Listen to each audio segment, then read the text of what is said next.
the company, sure, yeah, it's owned by Panda Energy, admittedly, but that TV, it's always been, no matter what bullshit storyline they did, no matter what stupid matches they did or anything like that, as long as they had the Spike TV, they could essentially do whatever they want. It's kind of like the WCW with Ted Turner's money. You know, as long as they had that, that's all that matters. They could do whatever they wanted. As soon as that was taken away, bam, company's gone. You know, WCW's fall at the end of the day was very, very quick, very, very rapid. The thing you've got to look at, I think, with TNA is that as much as we can mock them for the fact that the Impact is still doing a similar numbers to when it started, you've got to remember that there's still 1 million people a week in America watching Impact. So it wouldn't be a bad idea for a TV company to take them on board. No, definitely not. Definitely, yeah, they've done good ratings for Spike. Really, like one of the highest rated shows on Spike, I think. Still, yep, wouldn't surprise me. So, yeah, as long as they've still got, as long as they can still find the TV deal, they'll be okay. Yeah. I think there will be at least someone who will be willing to pick TNA up, even if they have a few demands or, you know, what they want to do with the product. Do you know, I was just thinking about the ratings that ECW did for Sci-Fi. And then when you said they might have demands, because I was thinking about that, I thought that the Sci-Fi channel made the demand that, like, they'd have There's ECW Zombie. ECW Zombie, that's right. So we got things like that. Would we have that again if a network had demands, you know? Because that was fucking hilarious. But who knows? It depends what network they ended up with, I suppose. You know, obviously, Sci-Fi's still got SmackDown. So, I don't know where, I'm not particularly up on US TV networks. No, I'm not, I've got to be honest. I don't know who would pick them up. But there must be someone out there that would, you know, see they still get, what, over 1 million viewers a week. Yeah. So, someone might, you know, think, we'll try and get that, maybe we can, I don't know, maybe someone with a bigger budget, they could help TNA out a bit more than Spike did. I mean, Spike have given them so much money over the years. So much. And they've squandered it every single time. Speaking of that, I didn't get to see what the network announcement was yesterday. It was 700,000, the viewers. Okay. Which is... Now, is that good or bad? It's up 33,000 on what their last announcement was, but they've gained 161,000. So people have actually unsubscribed, even though you shouldn't be able to, because you sign up for a 6-month spell, and that 6-month spell for anyone wouldn't have ended yet, because it only started in February. Well, so people must have been able to find a way of cancelling their contract or whatever, which was the worrying part. That was going to be my next question. It was like, why are they announcing it now? Why shouldn't they be announcing it after the 6 months is up? Because then we'll see how many people renew it. You think so? I guess they were trying to plump the figures up a bit, deciding to put it now rather than leave it until after the renewal period, when maybe they were worried that people would renew, so the figure would probably affect their stock exchange and stuff like that a bit more. So was there any monetary figures mentioned? So no, I don't think so. It's 700,000 at $9.99, which is about £6. I got about £6.08 for my last bill. So it's a lot of money, but whether it's enough that they've almost destroyed their pay-per-view business. They must be losing money on it. They must. I think they definitely. I think they said they needed 1.2 million to break even. Now, is that worldwide or just in America? I'm not quite sure. I'm sure it was just in America. They need 1.2 to make it to break even. Yeah. But I don't know over what period of time that is. Right. Any news about when it's coming over here? October. The majority of all the other countries are getting it in August. So Canada, Australia, New Zealand, a few others are getting it in August the 12th, which is in 2 weeks. Yeah. And they've announced 2 different pricing methods. because before you could only do the $9.99 a month. And that was 60 quid up front, wasn't it? Yeah, no, every month you had to sign up for the 6 months. That's alright. I actually, believe it or not, I actually thought it was an upfront payment. No, there is now the option to do it up front for the 6 months. Just pay it all in one go. Right. Which Brian Elliott on his Facebook page, FSM's Facebook page, was trying to say.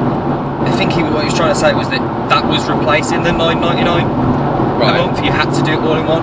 But apparently, from the conference call that WWE did with Vince McMahon, he said that's not the case, and there's still the 2 options.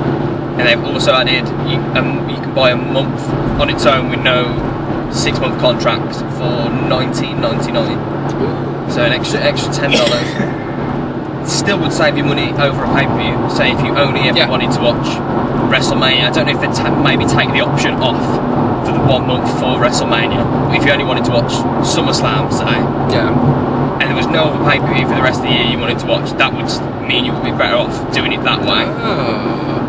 And I guess the hope is that someone would do it that way, see all the other content while they're on for the month, and then sign up for the $9.99 and become a repeat customer. Interesting. I wonder if WWE are now going to go on. I wonder how WWE are taking that number. I mean, do you reckon there's going to be more of these aggressive cost cuts coming? Well, they've said apparently they're going to cut 10% of their staff, which is a huge amount. In their staff, like 800 people, something ridiculous like that. In the offices, I mean. Yeah, all the offices. So I don't know. Potentially they could be firing 80 staff. Yeah.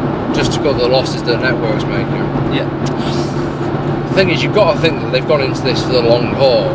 Surely they'll know that they're not just going to pull the plug on it immediately if they are losing money. But even if they do have to pull the plug on it, surely then no one's going to want to buy a pay-per-view. That's what I've said. The price that they charge, they can't back out from it.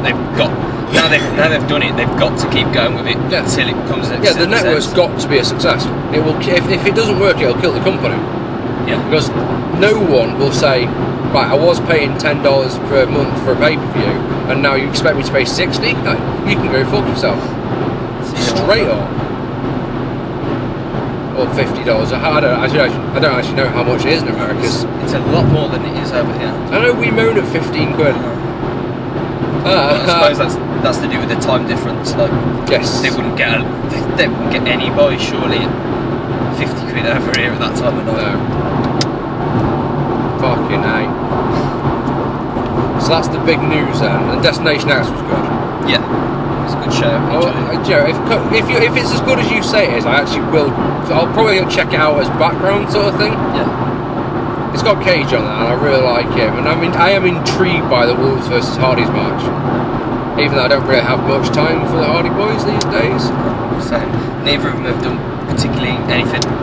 Well, I always hear great things that Matt Hardy's doing in Ring Around. Some good stuff in ROH, some good promo work. I don't know if his matches have been particularly that great. The ones I've seen, I haven't watched too much Ring of Honor. Well, I was about to say, seeing as we're both going to a Ring of Honor show very, very soon, do you think that we should probably start watching it? Probably. I've got the War of the Worlds pay-per-view on my laptop. I still haven't got around to watching it. Most of it. I think I've watched the first half, and nothing's really jumped out at me as a holy shit, that was an amazing match sort of thing, you know? I have watched it. It was on, but I was trying to empty my room at the time because I was moving house. So it was on as something in the corner of the room. So I caught odd moments, and usually when you catch odd moments, it does look quite good. You're like, oh, that was a nice spot, and you've just seen the spots rather than actually watching the match. So I did enjoy it as I watched it like that, but I didn't actually have a chance to sit down and watch it fully and notice all the smaller stuff. Yeah.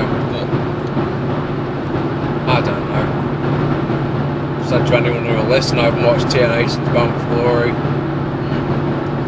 Well, I hadn't watched since, I think it was Slammiversary. I usually watch the pay-per-views, but I hadn't watched Impact maybe for probably about 9 months at that time. I think that says a lot for a pair of wrestling reviewers that, we'd just rather watch anything else than... See, it's one of those crazy... I don't know if you have this, but as a wrestling reviewer, people assume that I watch a lot of wrestling. Yeah. And it's, if you actually look at it, it's like, most weeks I don't watch a lot of wrestling at all. I think it all depends on what I've got to review that particular week. If I've got to review a show that I've either seen before and know is bad, or if I've watched a show that's fucking terrible, I just go, what balls to wrestling? I don't want to watch wrestling again for weeks. I'm just not interested. I mean, you watch so many of the shows. I mean, you don't watch SmackDown, do you? No. Does anyone out there watch SmackDown? For most of the last probably 3 or 4 months, I've only been watching Raw, really. If you're listening to this and you watch SmackDown, can you let us know? Because I'd need to know why. Because, I mean, I understand people watching Raw out of force of habit. It's just, oh, it's just what I've always done. I've always watched Raw. I understand that. That's fair enough. The storyline progresses, usually, at some point on Raw. But I don't know a soul who watches SmackDown. There's no point watching it, because if there is a good match that's on SmackDown, they'll just put it on Raw. Right. And usually do a better finish than they did on SmackDown, because it's the return match. And it happens quite a few times where the advertised match for SmackDown is on the next week's Raw. You're like, what's the point of watching it then? I can see a better match on Raw. And the storylines don't really change on SmackDown. It just ticks along. The bigger names aren't on the show, so it's like there really isn't much point watching it. I mean, I watch Main Event every now and again because I know that you're not going to get a match like you get on Main Event, like that length, 15, 16 minutes. Oh yeah, I get it. On Raw. I was wondering where you were going then. And it's usually not repeated. Usually, it might be guys that you've seen go before. Like they've had Barrett and Sheamus on Main Event quite a few times, but you know it's going to be a good match. Okay. And it's like, even if you just skip to that match, the first couple of matches are usually just Zack Ryder. So you can skip those. Fair enough. But yeah, Main Event. I've never actually watched a single episode of it. I've never watched. I don't even know if it airs over here. I'm not sure. I know it didn't when the last WWE show I went to, and no, it didn't air then. Okay. And we had to sit through 2 shows that don't air here. We had to sit through Saturday Morning Slam, and then Main Event, and then SmackDown. It's just too long. The Raw taping was killer as well. I remember I went to. Actually, no, mine was alright. We got a dark match, then we got a heat taping, and then we got Raw. We got dark match, 2 matches for Superstars, I think, and then Raw. But Raw was 3 hours then. So it was really long, and they had 2 lots. I think it was Brodus Clay against either Sandow or Rhodes when they were Team Rhodes Scholars, and then Tensai against the other one. And they had 2 separate entrances for both guys. So you'd have Brodus Clay come out with Tensai, then Cody Rhodes with Damien Sandow, and then they'd switch around later in the night. Like, why they didn't just do one match after another, and they could have just cut from one to the other straight away. They brought them out like an hour later. You're like, didn't we see these guys an hour ago? Why are they back out now? It's not particularly, I didn't really need to see Brodus Clay twice in one night. You loved it. Anyway, been to PCW tonight. We are currently on our way home. Let's talk about PCW, the 3rd anniversary show. So it was I Want to Break 3, there we are. Punny name. It's one of those. I can't remember what the 2nd anniversary one was. I can't remember what the first one anniversary was, to be honest. One but not forgotten. One but not forgotten, yeah. Remember, I ripped the piss out. I said that is a fucking terrible name. I suppose you've got to get the name in there, the number in there. Anyway. So we didn't get the traditional footer promo. Nope. Yeah, that was a surprise. I was kind of expecting. Thank you. Opening contest: Dave Rain and Noam Dar. #Boom Championship on the line. Actually, before I go on, do you think it was sold out tonight? No. I don't think so. It didn't feel sold out. No. It didn't look sold out. It was full. It was very full. It was full.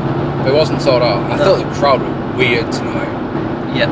Really odd crowd. There was moments where they were up to their usual loudness and had a few funny chants, but I mean, for the majority of the matches, do you not think they were very quiet?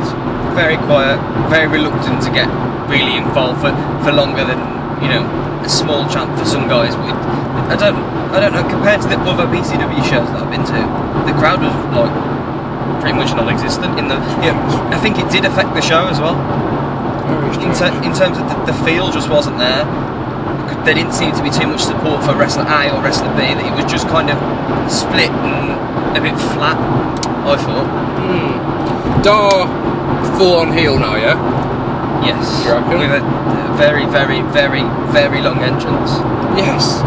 Yeah, that was about 3-4 minutes to get out. Looks like it's going for new music.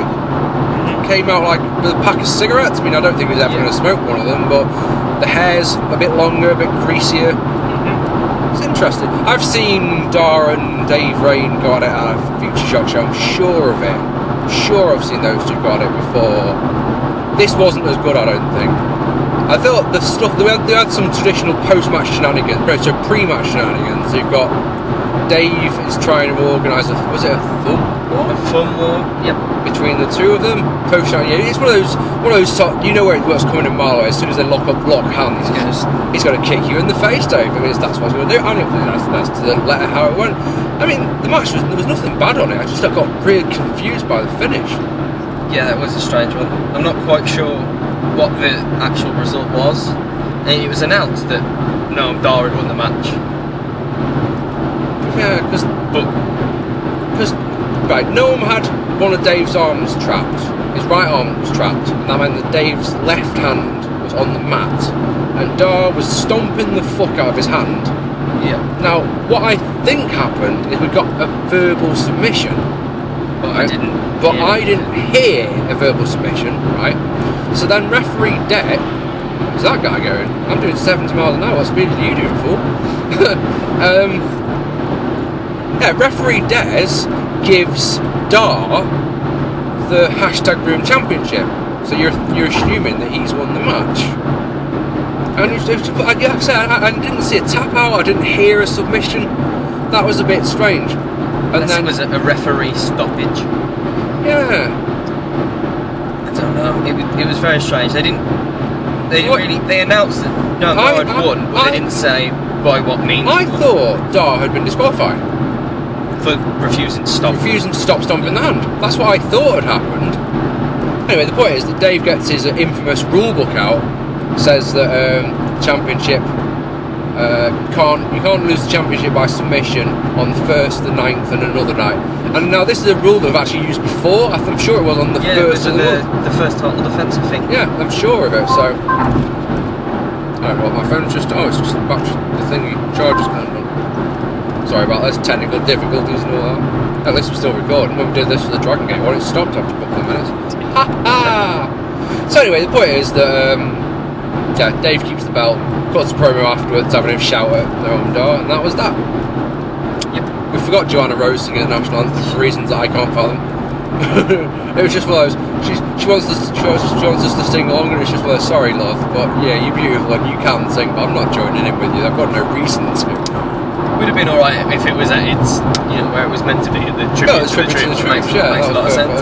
It just felt a bit random. An odd start to the show that I don't think anyone was quite ready for. Yeah, well, we got that into the flood of promo, I suppose. Anyway, next match, Money in the Bank. 6 guys, which was, I probably will get a bit confused, but I'm going to go with Rampage Brown, T-Bone, Dean Allmark, Martin Kirby, Dave Mastiff, and Danny Hope. Yep. Yeah, boy, all in one.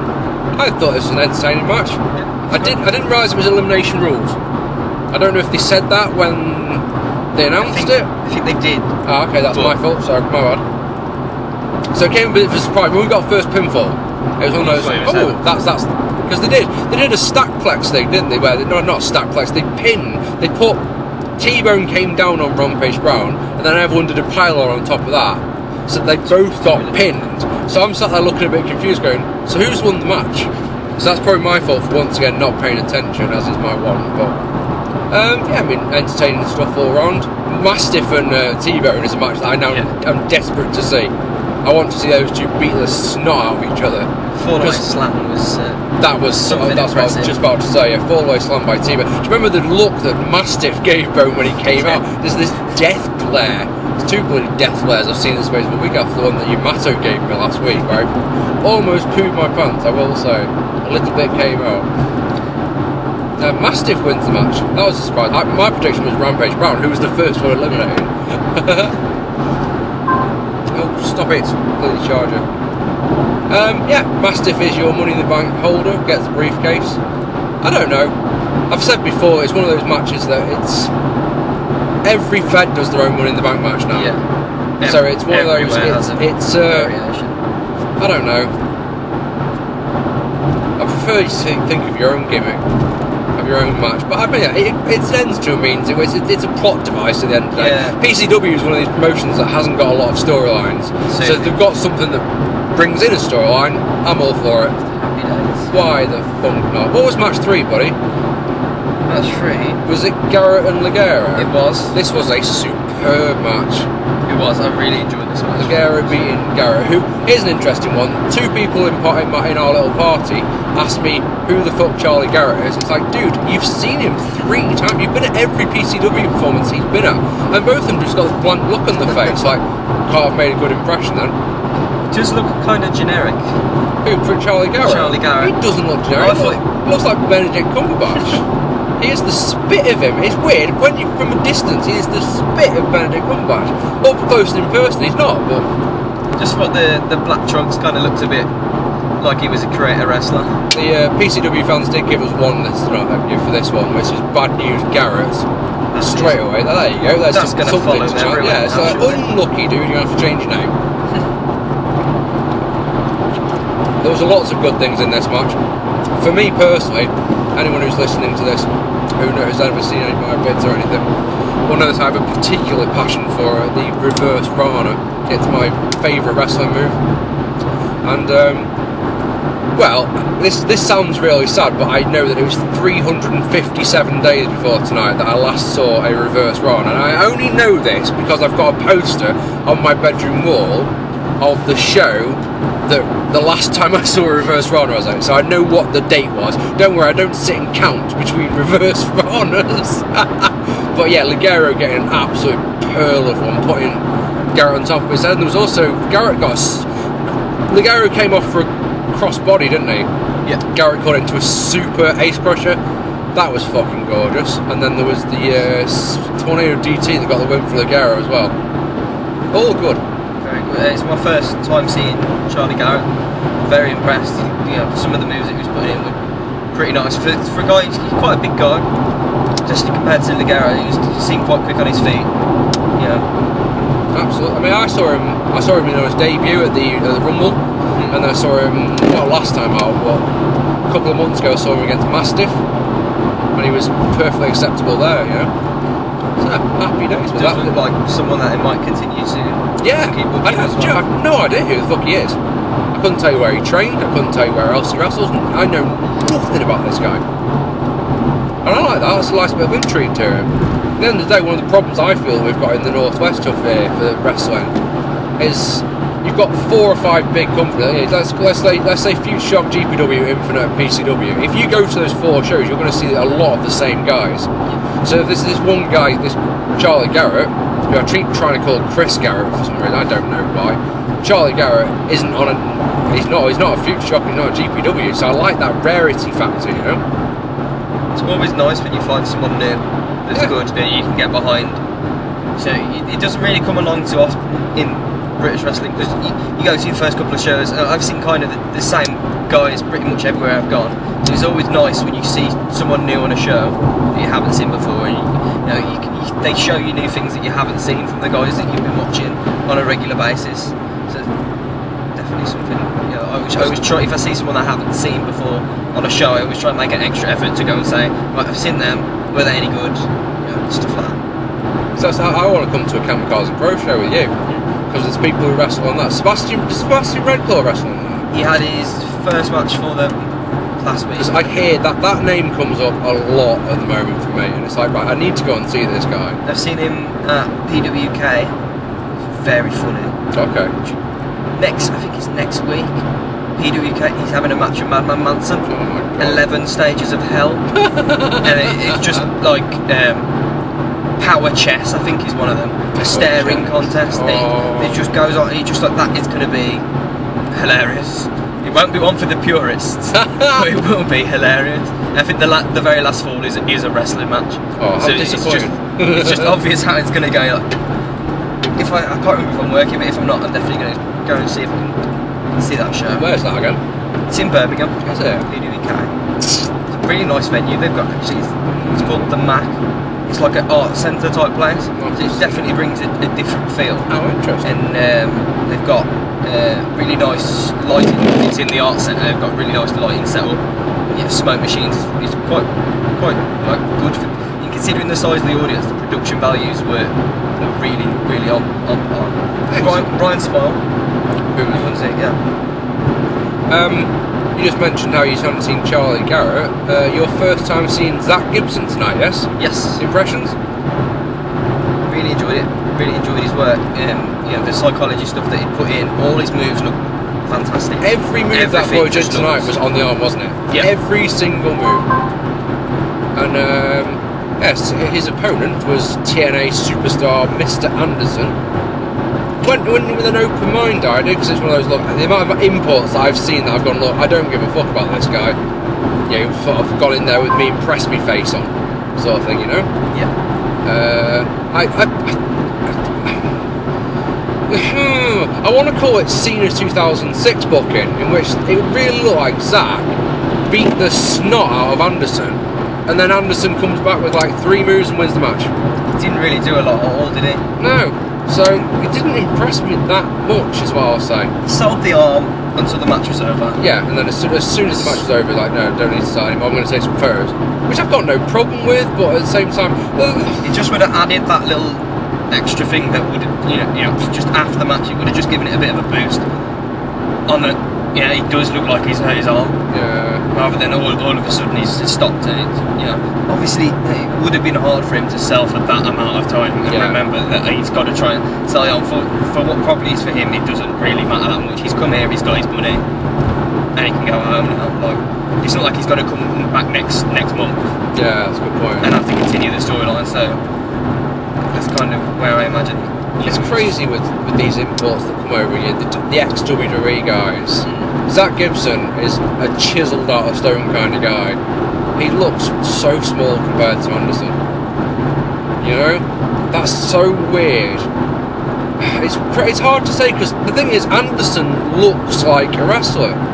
And now, just before anyone's thinking that I don't like Zach, yeah, Zach Gibson was my wrestler of the year, 2013. The guy is one of my absolute favourites, you know? But it's weird. If you've got 2 British guys fighting each other, you just don't notice it at all. When you got the imports over, it's one of the first things I spot. It's like, my God, look at the fucking size of him. He looks like a wrestler.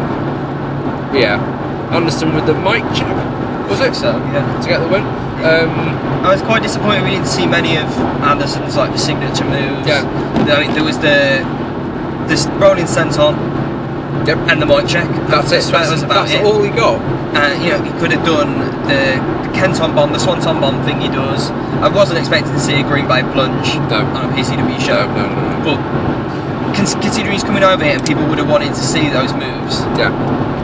It was a bit disappointing. When I saw Samoa Joe progress, it wasn't. I didn't think it was a fantastic match.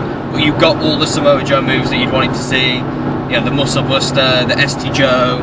STF, you know, everything was there that everyone wanted to see, really.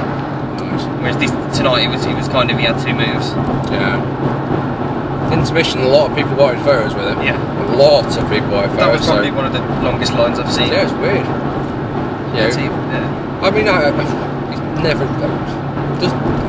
I can't think of anything memorable about him at all, apart from his entrance. That's it. That's all there is for him for me. But it's what I can say I've seen. If nothing else, I can say I've seen Mr. Kennedy / Mr. Anderson. After the intermission, women's match, April Davis versus mystery opponent. The talk when the Q, alpha female's name would be mentioned. When Lionheart made his first appearance as general manager of the night, your first thought was, right, it's going to be for someone from Scotland. If it's someone from Scotland, that's one of the two girls. That's either Viper or Nikki Storm, and we were very happy to get Nikki Storm. Now, this is another one of those times I've seen these two girls have some very good matches at Future. They've had 2 matches at Future Shock, and they beat the snot out of each other. Really hard-hitting matches. This didn't do it. I got no enjoyment out of this match at all. I think again the crowd was very flat for it. Well, there was the one of Nikki's things is where she bellows out after a near fall. You know, she bellows 3 in that Scottish accent of hers, and the crowd will chant 2. You know, other than that, there was nothing from the crowd. Very, very weird. I don't really know if there was much more that Nikki could have done to get a reaction out of the crowd. I mean, she's working them quite well, I thought, but the crowd were just not responding in any way, really, apart from the chant, the 2 chant. That was about it. Yeah. I'm not really sure why it didn't quite connect. Yeah. It wasn't particularly sloppy. It wasn't a bad match. It's just nothing really happened.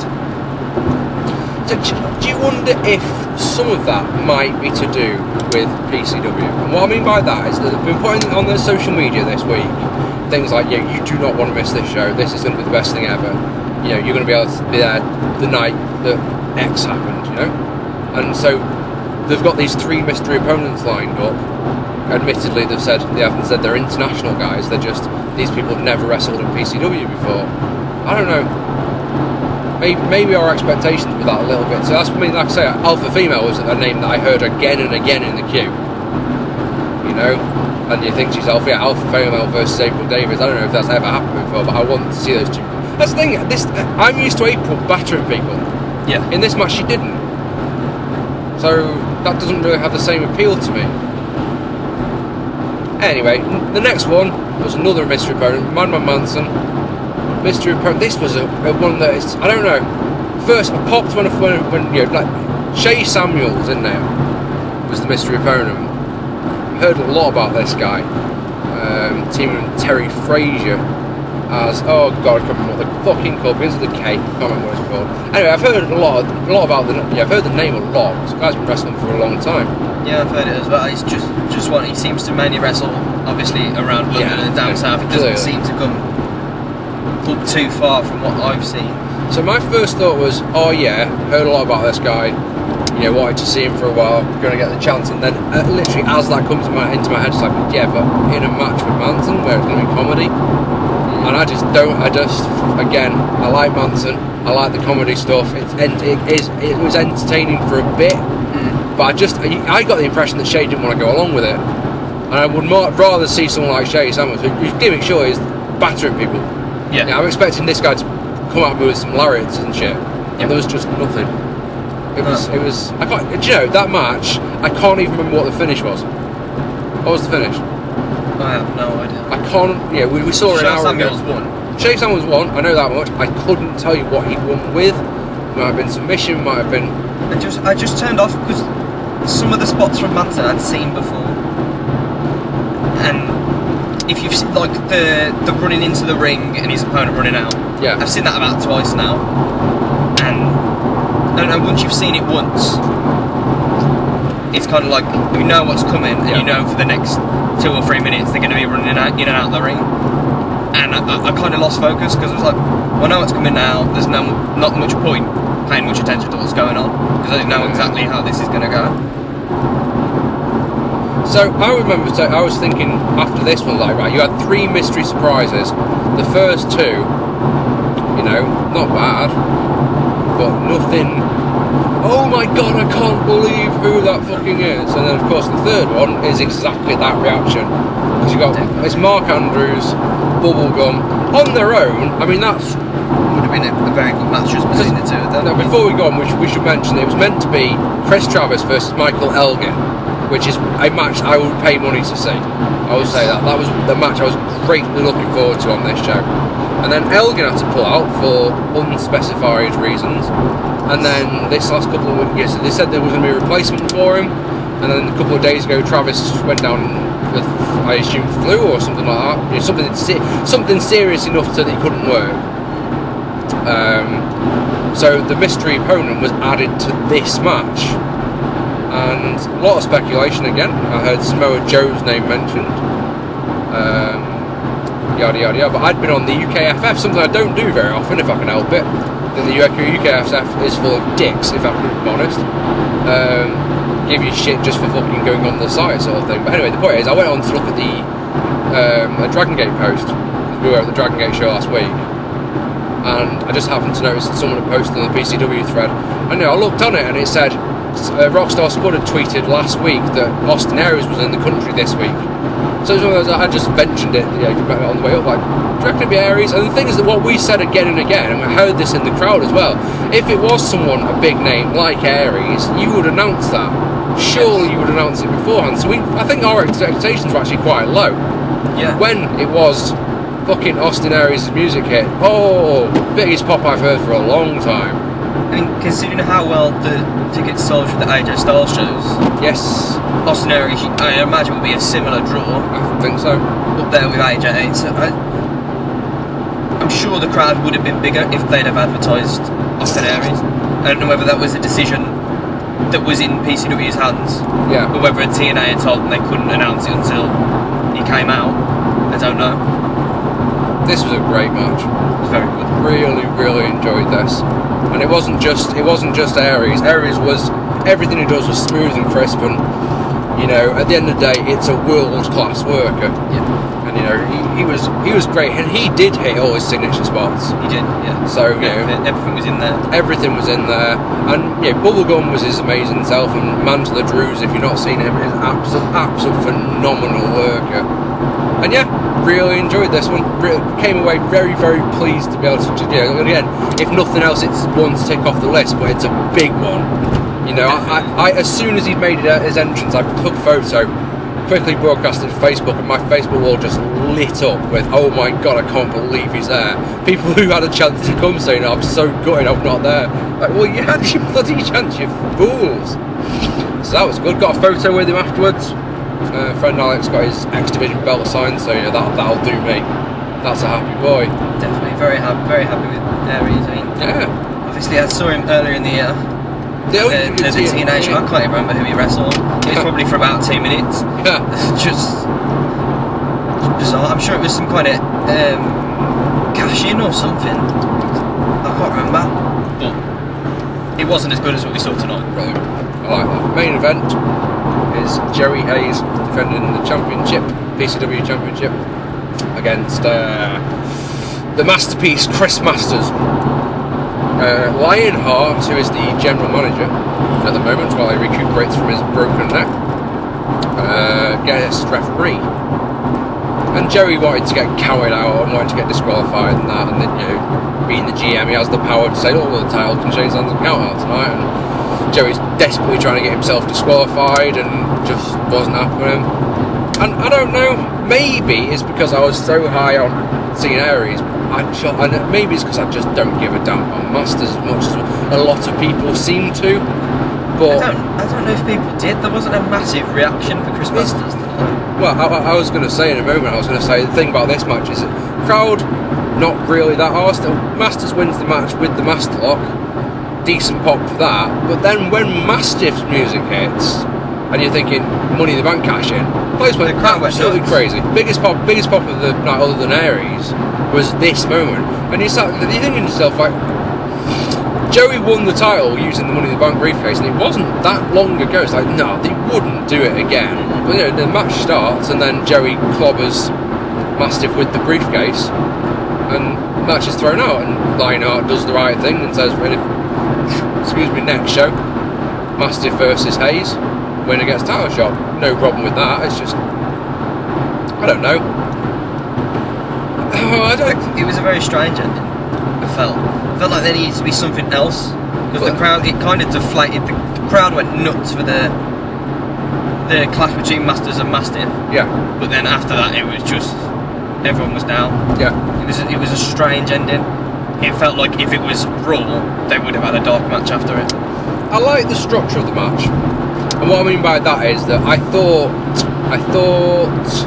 with having the Lionheart as guest referee, and with him saying that the title can change hands on a count out, and and then the way that Joe was trying to goad himself into you getting disqualified. Yeah. I thought that was the makings of what we like to call in the reviewing trade a foregone conclusion match. You know, Masters is winning this match. Then Lionheart got bumped, and that changed everything. So like, okay, so this can go either way. I like that fact of it. I was bored. I don't know why. I don't know. Masters doesn't have a lot of moves. He has maybe 4 or 5 moves that he's got. You know, a scoop slam, a gorilla press. He doesn't really do a lot. Yeah. I don't know. Again, nothing bad. There was nothing bad in this match. But I don't know, maybe burnout because of Aries. Maybe there was nothing that, again, it's that little nitpicky thing of look at Masters is a big bloke anyway. He's huge. Joey Styles has got a great body on him, but he looks like a puny little nothing compared to Masters. So your suspension of disbelief is hard to do because it's like he'd snap him in half. Look at those fucking arms. You know? Does that make sense? That's probably just me being that nitpicky cunt that I can be. You only really notice it like when they're in the ring. It's 2 British guys, you just doing it, don't notice it. It doesn't matter. It's weird. It is a strange one. I like my wrestlers to. Yeah, it's one of those things that I try my hardest not to care about things like that, but I do like a wrestler who looks like a wrestler. Yeah, Garrett is one practice example of that. He's tall, he's athletic, his body is perfect. Yeah. You know, that's weird. I don't like that because to me, it's what they do in the ring that matters. Their look isn't irrelevant. It should be irrelevant. So yeah, it's like we say, only noticeable with you. But anyway, that's going off. That's me rambling. All in all, I had a good time. Just a couple of matches in the start of the second half didn't really do it for me. But I mean, yeah, fun times. It was a good time. Yeah. I had a good time. We had good company. I mean, just for Austin Aries, it was worth it. Yeah, if that was worth the trip alone, wasn't it? Yeah. That was worth the money. So, yeah. Who do you think they will have the title on for the Ring of Honor shows? That is a tricky one. You've got Masters, who's now the champion. Mastiff, who I think's going to be Joey Hayes, you'd expect, on the next show. Yeah. So then come the October show when it's Mastiff against Masters, it's going to be one of those two because the next show is the ROH show. Well, I heard that at the ROH show that Uha Nation has got a title shot. Yeah. So that could be interesting. I mean, any one of them we've just talked about against Uha, that'd be fun, wouldn't it? And I suspect they'll do champion versus champion as well. So Elgin against. Yeah. Imagine the first night Elgin will face Travis like he was supposed to do tonight. That would make sense. And the second night they might do Logical. champion versus champion. Do some logical booking. Yeah. Yeah, I mean that's an interesting one, that really is. So there's 3 shows before that. Interesting. I don't know if they will keep the belt on an American to go against. I can't imagine Chris Masters is a guy that Ring of Honor would be particularly interested in having on the show. Suppose. Especially as champion. Yeah. I don't know. I think it would look bad to go against an American promotion with an American champion on the British talent. That they decided to put the belt on the American to go into the pay-per-view against the Americans. Yeah. So, our next mission is Fight Club Pro next week, is it not? Yes, it is. Which after last time, I genuinely believe that of the 3 or 4, or maybe even 5 Fight Club Pro shows I've been to, because I didn't go to one for a year, but the last show that we went to, I think that was the best Fight Club Pro show I've been to. It's fantastic. And that, I mean, Jesus Christ, I went to the CZW shows that they did in 2012, and they were fucking incredible, you know. The last time was just every single thing clicked, so I'm very, very much looking forward to going to the Planet next week. Very, very much. Another good time. Yes, more good times. Ladies and gentlemen, if you've enjoyed this little listening to me and James rambling on like we were meant to be doing when we came back from Dragon Gate, imagine that, imagine doing all this and then realising that it's not recording. Like, well, it's a good conversation we've just had with ourselves that no one will ever hear. Check out Across the Pond on Twitter. Check me out, Mark Pearson, on YouTube. And like I say, if you've enjoyed this, give us some feedback and we'll do it again. And if you didn't enjoy it, tell us and we won't do it again. It's that simple. Ever again. Like never, ever again. It would be tricky to do a Fight Club Pro one because of how far away it is from Fight Club Pro to your house. You know, you've got like about 15-20 minute drive, like speed review. This one's taking 45 minutes. Well, we did talk about TNA and WWE for 20 minutes. Yeah. But yeah, if you enjoyed this, let us know. And thank you very, very much for listening. Good timing because we're almost home. So yeah, all good. Thank you very much and goodbye.